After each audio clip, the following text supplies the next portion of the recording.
J'ai testé le Dodge Agrotron avec une boîte RV Shift pendant environ 2 semaines.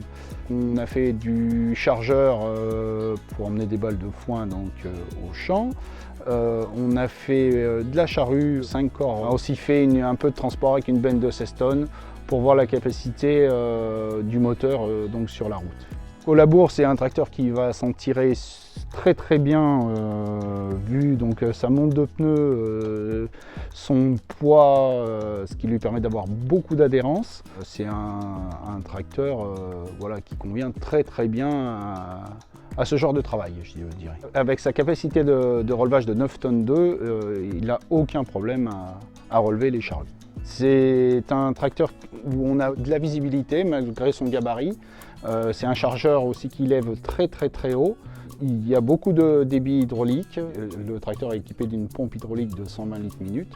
C'est pas un tracteur qui va convenir dans des bâtiments agricoles. C'est un tracteur plus pour faire de l'extérieur. C'est un tracteur qui manque un tout petit peu de maniabilité du fait de son gabarit et de son rayon de braquage qui est un peu limité.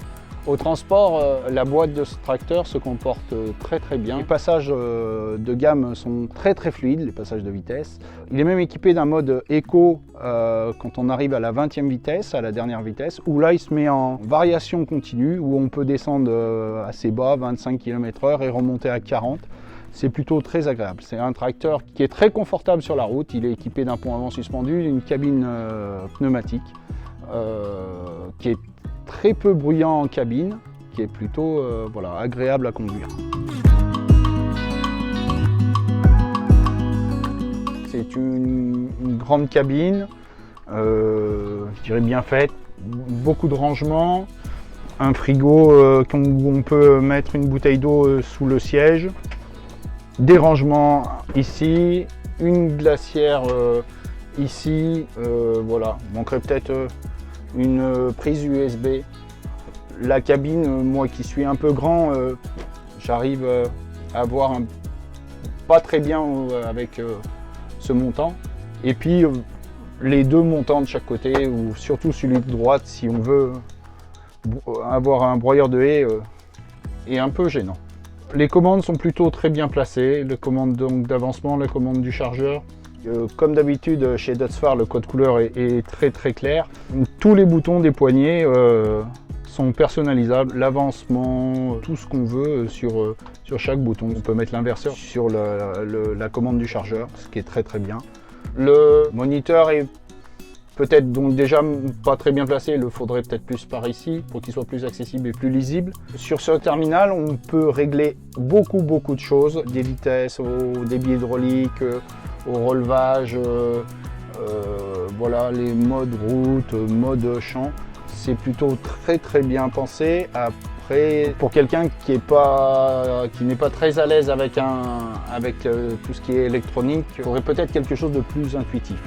Sur le tableau de bord, on retrouve tout un tas de choses qu'on a ici dans le moniteur, mais le tableau de bord est plutôt très complet. Peut-être le seul bémol, c'est qu'on navigue sur le tableau de bord avec ce petit bouton où c'est pas forcément très pratique. Le petit plus, tout ce qui est éclairage, où c'est très bien pensé, on peut choisir chaque phare, on peut les éteindre en même temps, on peut tous les allumer en même temps. Au niveau de l'attelage, derrière, c'est un tracteur qui est très complet. Il a donc l'isobus, le load sensing, les prises d'air pour le freinage, les prises de freinage aussi hydrauliques. Pour l'attelage d'une remorque, la visibilité est pas très bonne. Il y a un rétroviseur sur la vitre arrière pour permettre d'atteler plus facilement. Au niveau de la barre oscillante, c'est pareil, il faut aussi se glisser dessous pour mettre la barre oscillante. Pour ce qui est de l'entretien, au niveau des radiateurs, le radiateur de clim est bien pensé, on peut le tirer sur le côté et pour le nettoyer. Après, je pense qu'il y aurait des efforts à faire sur les autres radiateurs où ça va être un peu plus compliqué pour l'entretien. Ce qui est du filtre à huile et filtre à gasoil, c'est plutôt très bien pensé, il y a des accès, c'est bien. Après, Dodge garde sa cabine et ses filtres de cabine très difficilement accessible ou à l'aide d'une échelle.